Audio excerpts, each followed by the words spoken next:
Харанга аймгийн байгаль орчны газараас засгийн газрын хэрэгжүүлэгч агентлаг ойн газар болон Монголын байгаль хамгаалагчтай холбоотой хамтран хушин ойн доктортой менежмент самрын зохистой ашиглалт сэдвтэ танхимын болон хээрийн дадлаг сургалтыг энэ сарын 9-ний өдөр зохион байгууллаа.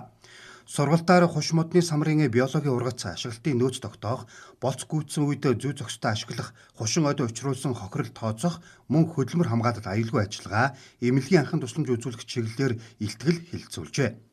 Сургалтанд аймгийн ойн алд, сум дундын ойн ангиуд, зарим сумдын байгаль хамгаалагч, байгаль орчны хяналтын улсын байцаагч, улсын тусгай хамгаалалттай газар нутаг хариуцсан байгаль хамгаалагчдын 40 гаруй төлөөлөл оролцжээ.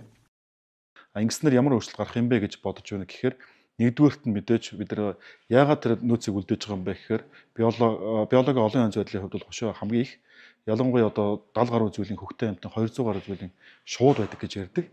Тэгэхээр тэр хушны самар гэдэг бол амьтдын хоолд хижээл. Тэгэхээр багадаа 40%-ийг нь байгальд нь үлдээхийн тулд нөөцөө үнэн бодит тогтоох хэрэгтэй. Мөн дээр нь тэр амьтад хооллохоос гадна хушин өөрөө үрээрээ сэргэн ургадаг. Тэгэхээр тодорхой нөөцийг үлдээж хушин ирээдүйд шинээр бий болох боломжийг бүрдүүлдэг. Яг одоогийн төвшөнд бол бараг 100% авч ашиглаж байгаа учраас сэргэн ургалт бол төдийлөн ажиллахдагтай болж байна. Дээр нь маш олон амьтад дайжих, хоол тэжээлгүй болох энэ нөхцлүүд байгаад үүсэж байгаамаа.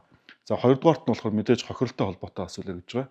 Ихэвчлэн хүмүүс болц гүйцэхээс нь өмнө гарч уралдаж түүж бэлтгэснээр маш их хохирол учруулад байгаа учраас үүн дээр нь ямар хэмжээний экологи эдийн засгийн хохирол үзүүлж байна гэдгийг тооцох зайлшгүй шаардлагатай болж байгаа.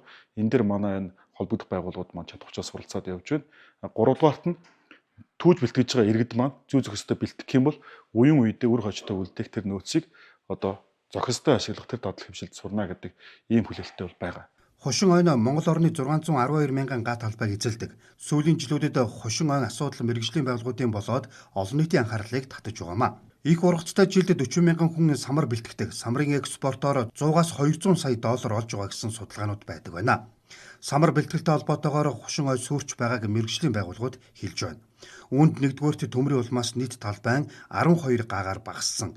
Хоёрдугаарт уур амьсгалын өөрчлөлтийн улмаас хушин ойд сонгомлоор үйлчилж дороотуулж байгаа. Гуравдугаарт хүний буруутай үйл ажиллагаа буюу самрын болц гүйцээгүй байхад түүж бэлтгэх мундах зэрэг ажиллагаа нь модыг маш их гэмтээж, стресстүүлж, ирээдүйд самраан өөх давтамжийг холдуулж, модны ургалтад сөргөөр нөлөөлж байна. Энэ бүхнийг зохистой болгох хушин ойгоо хамгаалах үүднээс энэхүү сургалтыг эхний ээлжинд мэргэжлийн хүмүүсийн хамруулан зохион байгуулж мэдлэг олгосон бол дараагийн удаад энэ сургалтыг жил бүр зохион байгуулж иргэдэд нөлөөлөх хандлагын өөрчлөлтийг хийх зорилготой юм а.